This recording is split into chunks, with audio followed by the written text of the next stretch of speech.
Akkam jirtu hordoftoonni chaanaalii keenyaa har'a immoo as keessatti kan ilaallu akkamitti akka YouTube taabii gara Facebook peejii keenyatti fiduudhaan hordoftoonni Facebook peejii keenya irra jiran akkasumas namoonni Facebook fayyadaman viidiyoo keenya kan YouTube chaanaalii keenya irra jiru akka itti daawwatanii fi akkasumas viiwerii baay'ee argachuu akkaataa itti dandeenyu namoonni Facebook irra taanii viiyuu baay'ee akka nuuf godhan akkamitti taasisna kan jedhu kan waliin ilaallu ta'a jechaadha.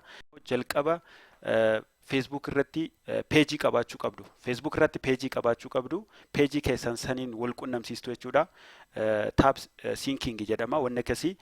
Kanaaf an dursa chaanaalii YouTube kiyya irratti waan gadhiifamu guutuusaa Facebook irratti namni akka ilaaluu danda'u. Inni sun immoo view gara chaanaalii kiyyaa sana naa dabalaa jechaadha. Isa YouTube irra jiru naaf dabalaa jechaadha. Kanaafi sa'aatii view haawarii faasin yoo guutuu dide karaa kanaan guuttifachuu ni dandeessu. Sababni isaa namoonni baay'een Facebook irra jiru waan ta'eef jechuudha. Sana gochuudhaaf karaan kana duratti ilaalamaa ture. Asirratti YouTube tab waan jedhu search gochuutu ture. YouTube tab ka jedhu jechuudha. Inni suni amma badeera hin jiru waan ta'eef karaan kuni karaa biraan isinitti agarsiisaa jechaadha. Haalaan akkana hordoftan isinii gaafadha. Asirratti browserii keessan kan barbaadan banachuu dandeessanii moobaayila irraa isan amma browserii Brave jedhamuun qaba. Kiroomii banachuu dandeessu kan kompiitara keessan irraa qabdan. Warri moobaayila irra jirtanis kan moobaayila keessan irraa qabdan bantanii garuu moodiin isaa desktop moodii ta'uu qaba. Yeroo ilaaltan hundi isinii dhufuu dhabuu mala waan ta'eef asitti taabii haaraan banadhe sana booda iddoo kanatti maal godha? Kana nama ani barreessituu jechuudha. Isinillee bakka kanatti so fb app jettaniiti .us jettu jechuudha. fb app .us akka kanatti barreessitu sana booda interii tuttuu jechuudha yookaan immoo search goosiftu sanaaf peejiin kun isinii dhufaa jechaadha. Asirratti amma isa YouTube irra jiru gara Facebookitti sync gochuu barbaanne jechuudha. Sanaaf isa kan YouTube icon kana click gootu sana booda xiqqoo gadi siqxanii add app to your page ka jedhu irratti click gootu jechuudha. Sana booda akkamitti akka add gootan isinii fida. Facebook keessan isinii banaa jechaadha. Facebookitti login godheen jira. Yoo login gochuu baattan immoo akka login gootan isin ajaja. Sana booda gara kanatti dhuftuu jechuudha. Achi booda iddoo kanatti peejiiwwan qabdan isinii baasa. Fakkeenyaaf amma baadiyyaatu Maps ka jedhu peejii Facebook irraa qabudha jechaadha. Sanaaf isa sanan filadhaa jechuudha. Yoo baay'ee qabaattan hunda isaaniitu gadi isinii baasa. Erga filattanii booda bakka duwwaa tuqxu filadheera bakka duwwaa tuqee sana booda add page tab ka jedhu kanarratti click goona jechuudha. Ni filattu bakka duwwaa tuqxu add page tab ka jedhu kanarratti click gootu. Install gochaa jira gara gadiitti gadi lakkaa jira iddoo kanatti duwwaarra ga'ee install godhee xumuree jira gara Facebook peejii keenyatti nu fudhachaa jira jechaadha. Akkuma Facebook peejii keenyatti nu fudhateen haala kanaan nu banama chaanaaliin keenya yookaan immoo peejiin ani Facebook irraa qabu haala kanaan na banamaa jechaadha. Sana booda wanti itti aanu akka kana ta'a. More kan jedhu as bira jira yookaan immoo home live video kan jedhu cinaa more kan jedhu jira. More kan jedhu kanarratti click yoo gootanii iddoo kanatti YouTube ka jedhu nu dhufaa jechaadha. Kana dura hin turre kun YouTube ka jedhu dhufu yoo akka amma step amma hagammaa deemne kana gootan qofa jechaadha. YouTube ka jedhu kanarratti akkuma click gootaniini iddoo kanatti wantoonni sirreessuu qabdan ni jira waan ta'eef isa sinii bahaa jechuudha. Fiduutti jira. As biratti wanni isin sirreessitan isa kana qofadha jechuudha ammaaf. Isa kana ni sirreessinaa kan ittaan waliin ilaalla. As biratti wanna galchinutu jira. Wanti nu galchinu ID YouTube chaanaalii keenya. ID isaa galchinaa jechaadha. ID isaa akkamitti arganna? Gara YouTube chaanaalii keenyatti deebina. Sana booda ID chaanaalii keenya argachuudhaaf iddoo kanatti iconiin chaanaalii keenyaa jirti ishee irratti click goona. Idduma kana arganna gaa akkamitti akka garana dhufne isinitti agarsiisaa jira. Your channel ka jedhu kan asirratti click goona. Sana booda chaanaalii keenya nu banaa jechaadha. Chaanaalii keenya akkuma nu baneen gubbaa kanarratti URL jira.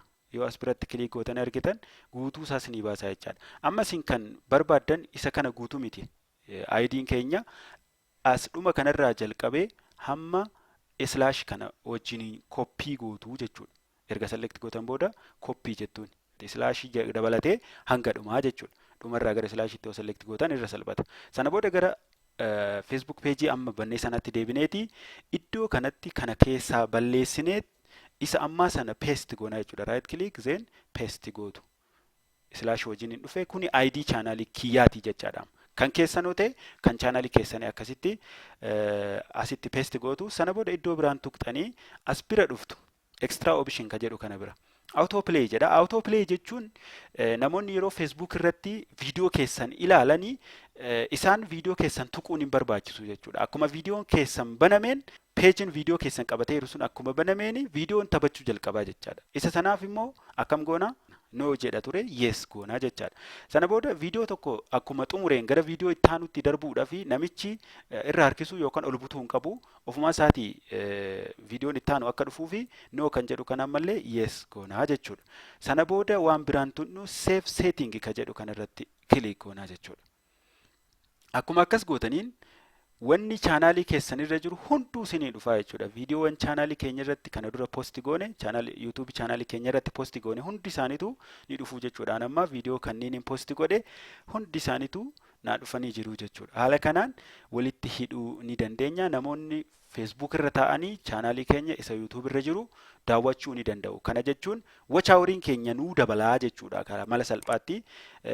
Inni guddaan immoo as biratti wanta tokkorraa adda ta'u fakkeenyaaf Facebook irratti YouTube kiyyarraa liinkii viidiyoo tokko fakkeenyaaf liinkii viidiyoo kanaa koppii godhee garasitti fakkeenyaaf liinkii viidiyoo kanaa as gubbaarraa koppii gochuudhaan gara Facebookitti deebi'ee posti gochuu nan danda'a. Wanti waan sanirraa adda isa taasisu kana viidiyoo keessan laayik gochuu namni barbaadu directly yoo inni laayik gochuudhaaf fedhu gara YouTube'itti fudhata. Gara YouTube'itti fudhata jechuun maal jechuudha? Dhaqee YouTube keessa sinii seenaa jechaadha.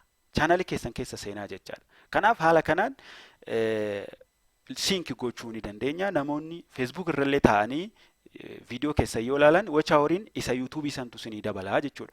Garaagarummaan inni liinkii koppii goonee asirratti share goonu sana. Kanaaf garaagarummaa guddaa qaba. Haala kanaan wachaaworii baay'ifachuu ni dandeenya. Namoonni viidiyoo kana ala ta'e yookaan immoo waan kanarratti isiniin galiin jiraattan koomentii irra nukaa deebisnee viidiyoo itti hojjennee isinii dhiyeessinaa jechuudha. Waan daawwattaniif guddaa galatooma. Warri haaraa taatan subscribe gochuu hin dagatinaa. Keessattuu malli kun isinii hojjete hanga dhumaa yoo deemtan subscribe gochuu akka hin daganne isiniin jedha. Galatooma.